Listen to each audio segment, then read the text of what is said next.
మర్రిగూడ మండలం కుదాబాక్షపల్లి గ్రామంలో జిల్లా ప్రజా పరిషత్ ఉన్నత పాఠశాలలో 2004-2005 10వ తరగతి చదివిన విద్యార్థులు పూర్వ విద్యార్థుల ఆత్మీయ సమ్మేళనం ఘనంగా నిర్వహించడం జరిగింది. ఈ కార్యక్రమంలో ఉపాధ్యాయులను పూర్వ విద్యార్థులు ఘనంగా సన్మానించడం జరిగింది. ఈ కార్యక్రమంలో బూడిద సురేష్, మిద్దె లింగస్వామి, మైలారపు గిరీష్, నీలా శ్రీధర్, ఆంబోతు భాస్కర్, తోకల శ్రీకాంత్, పందుల మహేందర్, వంగాల రాధిక, యాదమ్మ, శ్రీలత, శిరీష తదితరులు పాల్గొన్నారు. గారి చేతుల మీదుగా మెమెంటో స్వీకరణ అనంతరం వారి మాటల్లో టుడేస్ బెస్ట్ యాంకర్. ఓకే, ఇక్కడికి వచ్చిన వారందరికీ హృదయపూర్వక నమస్కారం తెలియజేస్తూ, అయితే ఫస్ట్ థింగ్ ఈ రోజులో పిల్లలకి, ఈ జనరేషన్లో పిల్లలకి, నేను బీటెక్లో I'm working as an assistant professor. పిల్లల పైన మనం ప్రేమ చూపిస్తున్నారు ఇప్పుడున్న తల్లిదండ్రులు, కానీ హ్యూమన్ వాల్యూస్, మానవతా విలువలు ఏంటివి అని చెప్పేసి ఎవరితో ఎలా ఉండాలి, ఎలా మాట్లాడాలి, ఎలా ఉండాలని ఎవరు నేర్పించట్లేదు. ఒకప్పుడు మన తాతలు తండ్రులు వాళ్ళు 3, 4, 5, 6, 7, 8 మంది పిల్లల్ని కన్న వాళ్ళు ఇంతమంది పిల్లలకి మానవతా విలువలు నేర్పించి, వాళ్ళకి సంస్కారాలు నేర్పించి చాలా బాగా వాళ్ళని చూసుకున్నారు, ఒక సొసైటీకి ఉపయోగపడే వాళ్ళని ఇచ్చారు. కానీ ఇప్పుడున్న జనరేషన్లో ఏమవుతున్నా అంటే పిల్లలకి ఎంతసేపు ఏది అడిగినా ఇచ్చేయడము. సో వాళ్ళకి హ్యూమన్ వాల్యూస్ మనం నేర్పించడం లేదు. డిసిప్లిన్ నేర్పించకపోతే వాళ్ళే రేపు ఖరాబ్ అయ్యి వాళ్ళ చేతులారా వాళ్ళే, మన చేతులారా మనమే వాళ్ళ జీవితాన్ని నాశనం చేసిన వాళ్ళం అవుతాము. కాబట్టి మీరు ప్రేమను చూపించడమే కాదు, హ్యూమన్ వాల్యూస్ను కూడా మీ పిల్లలకు నేర్పించండి.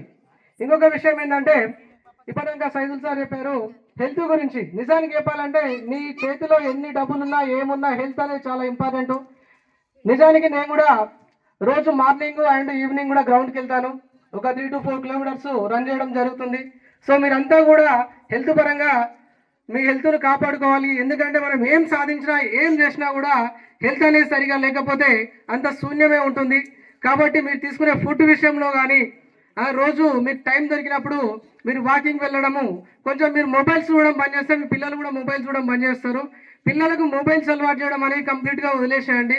వాళ్ళకి ఫిజికల్ గేమ్స్ ప్రోత్సహించండి. ఇంకొకటి ఏంటంటే నాలెడ్జ్ గేమ్స్ ఏమైనా ఉంటే, ఎవరి బ్యాక్ సపోర్ట్ లేకుండా జిల్లా స్థాయికి ఎదిగినటువంటి బూడిద సురేష్ మరికొన్ని సంవత్సరాలలో రాష్ట్ర స్థాయికి, అదే రకంగా జాతీయ స్థాయికి ఎదగాలని, ఆయన పేరు మనం గర్వంగా సగర్వంగా చెప్పుకోవాలని మనసా వాచా కర్మన మనమంతరం కోరుకుంటున్నాం. 2004-2005 బ్యాచ్ తరఫున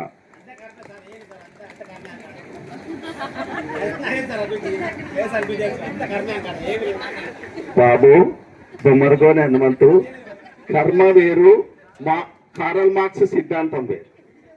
కర్మ వేరు, కారల్ మార్క్స్ సిద్ధాంతం వేరు. కర్మ is different, Karl marks theory.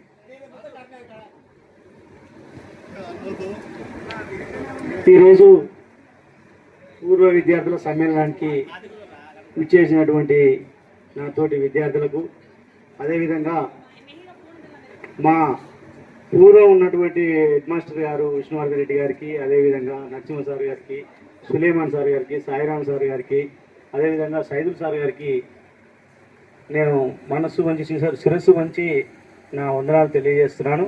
ఈరోజు గత 20 సంవత్సరాల నుండి ఈ 10th క్లాస్లో ఎప్పుడైతే మేము ఎగ్జామ్ రాయడం కోసం ఈ క్లాస్ నుంచి బయటికి వెళ్ళాము, అప్పటి నుంచి ఇప్పటి వరకు మా క్లాస్మేట్లు ఎవరిని చూడలే, ఈ రోజే చూస్తున్నాను నేను. ఆ తర్వాత నా ఆరోగ్యకరమైనప్పుడు సరే మంచి చెడు మనం బతికి బయట కట్టినాం రా బాబు, ఏదో ఒకటి బతకగలిగినామనే ఉద్దేశంతో బయటికి వెళ్ళాం. ఇంటర్మీడియట్ చేసేటప్పుడు నాకు కొంత సిపిఐ బ్యాక్గ్రౌండ్ ఉంది. మా గ్రామంలో సిపిఐ అనే పార్టీ బ్యాక్గ్రౌండ్ జర బాగుంటుంది.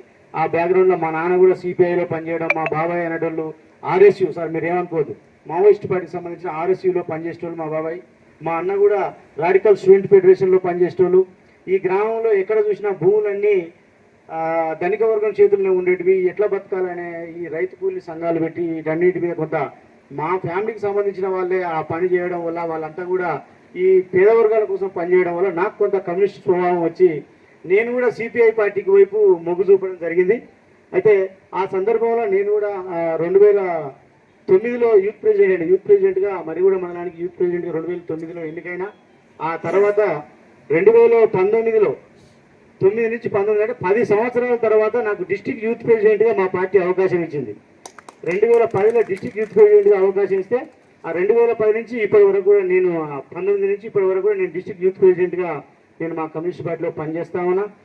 ఈ సందర్భంగా మీకు అందరికీ ఈ విషయాలు ఎందుకు చెప్తున్నాం అంటే, సరే మీరందరూ ఏదో ఒక స్థాయిలో మీరు శ్రీకాంత్ లెక్చరర్ కావచ్చు, లింగం ఏదో హెల్త్ డిపార్ట్మెంట్లో పనిచేయవచ్చు. మీ ఆడవాళ్ళ కంటే ఏంటంటే మీ భర్తలు ఏదో రకంగా పనిచేస్తారు కాబట్టి మీకు ఏదో కాలం వెళ్ళిపోతుంది. కానీ మా మీద ఏం భారం ఉంటుందంటే ఏదో రకంగా మేము మా భార్యలో పోషించాలి. మేము ఏదో పార్టీలని ఇట్లాంటి విప్లవాలని ఈ వైపుగా మేము నడిస్తే ఏమవుతుందంటే మా పిల్లలకు మా భార్యకు అన్నం పెట్టలేని పరిస్థితి కూడా ఒక సందర్భంలో మాకు అట్లా అనిపిస్తుంది అన్నట్టు. సరే అంత పరిస్థితి ఏం లేదు. నేను కొంత పార్టీగా పని చేసుకుంటూనే ఓ ట్రాక్టర్ ఓ డీసీఎం తీసుకున్నా, అది పని చేసి పెడుతుంది. ఆ డీసీఎం తీసుకొచ్చే పైసలు కానీ ఏమైనా ఉంటే మా భార్య పిల్లలకు నేను ఇంత అన్నం పెట్టుకుంటూ నేను మాత్రం ఫుల్ టైం వర్కర్ను. 2009 నుంచి ఇప్పటి వరకు కమ్యూనిస్ట్ పార్టీలో ఫుల్ టైం వర్కర్గా ఉన్నా. ఇప్పుడు కూడా నేను ఫుల్ టైం వర్కర్గా నేను పనిచేస్తా ఉన్నా. ఈరోజు మీరంతా కూడా ఈ సందర్భంలో నాకు కలిసి మీరందరూ చూస్తుంటే ఆ సంతోషాన్ని మరి ఎక్కడ కూడా ఎక్స్ప్రెషన్ చేయలేని పరిస్థితి ఉంది నాకు మీ అందరిని చూడడం వల్ల. ఈరోజు కూడా ఇప్పుడు మన అలివేలు చిట్టి మన అందరం ఇక్కడ ఉన్నాం, చిట్టి లేదు. చిట్టి వస్తే కొద్దిగా బాగుండనే ఆలోచన ఉండే మనందరికీ. ఇంకోటి ఏంటంటే మన మహేందర్ చనిపోవడం, అలివేలు చనిపోవడం, ఆ తర్వాత మన కృష్ణవేణి వీళ్ళు కూడా సరే మంచి ఉద్యోగం మనతో పాటు ఉన్న వాళ్ళు వీళ్ళంతా కూడా మన నుంచి వెళ్ళిపోవడం. నీల వెంకటేష్ అనే అబ్బాయి కూడా మనతో పాటు చదువుకున్నాడు సార్. కొద్దిగా మనకు 8th వరకు అనుకుంటాము, చనిపోయే వరకు గుర్తుంటారు. అదేవిధంగా కాలేజీ స్థాయి నుంచి ఇంకా పై స్థాయిలకు వెళ్ళే కొలది వృత్తిరీత్యా ఉద్యోగరీత్యా స్నేహితులు వస్తుంటారు, పోతుంటారు. చేతుల మీదుగా బహుమతి మెమంటో స్వీకరించాల్సిందిగా కోరుతున్నాం. స్వీకరణ అనంతరం గునగంటి యాదమ్మ వారి మాటల్లో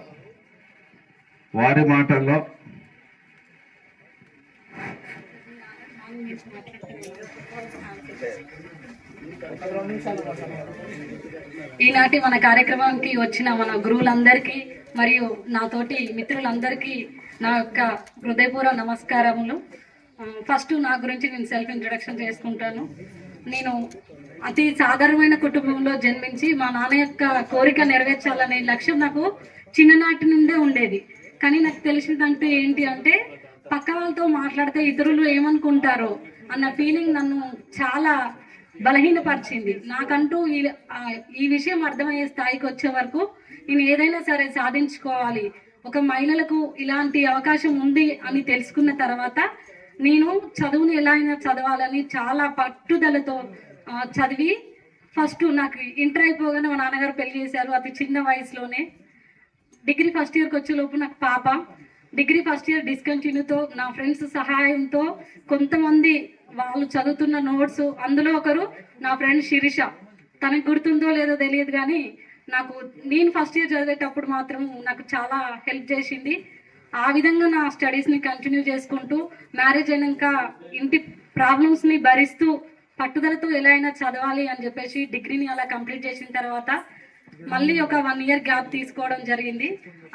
ఆ క్రమంలోనే నన్ను ఎవరైతే నాలో ఉన్న స్కిల్స్ని గుర్తించి నాకు అక్కగా సజెషన్ చేస్తూ నీకు ఏదైతే ఫీల్డ్ సూటబుల్ అవుతుందంటే నాకు చిన్నప్పుడు నాకు బాగా ఇష్టమైన మాస్టర్ ఎవరనంటే సులేమన్ సార్ గారు అని చెప్పుకోవచ్చు.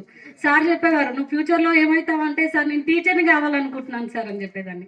అలాంటి టీచర్ని కావాలి అని నాలో ఉన్న పట్టుదలను చూసి మా అక్కగారైన ఒక ఝాన్సీ అనే తను ఏం చేసేవారంటే నీకు చదువుపైన ఇంట్రెస్ట్ ఉంది కదా, నువ్వు ఎలా అయినా చదువుకో అని చెప్పేసి బీఈడీ చేయమని సలహా ఇచ్చింది. అప్పటికి నాకు మా పాప 2nd క్లాస్, తను 2nd క్లాస్ ఉన్నప్పుడు నేను డిగ్రీ డిస్కంటిన్యూతో చదువుకుంటూ అలా డిగ్రీ కంప్లీట్ అయిన తర్వాత బీఈడీ చేశాను. బీఈడీ చేసే ఇంటర్లోనే నాకు మంచి మార్కులు డైట్లో వచ్చినా కూడా మా అత్తగారు నన్ను పంపించలేరు చదువుకోవద్దని. కొన్ని రోజులు ఏడ్చాను. మా హస్బెండ్ నాకు చాలా సపోర్టివ్గా ఉండేవాడు, అయినా కూడా నన్ను బయటకు రానేయలేదు. నేను ఎట్లయినా సరే చదువుకుంటా, నేను ఏదో ఒకటి నా లక్ష్యాన్ని నెరవేర్చుకుంటా అనే పట్టుదలతో బీఈడీ కంప్లీట్ చేశాను మా సార్ ప్రోత్సహించడంతో.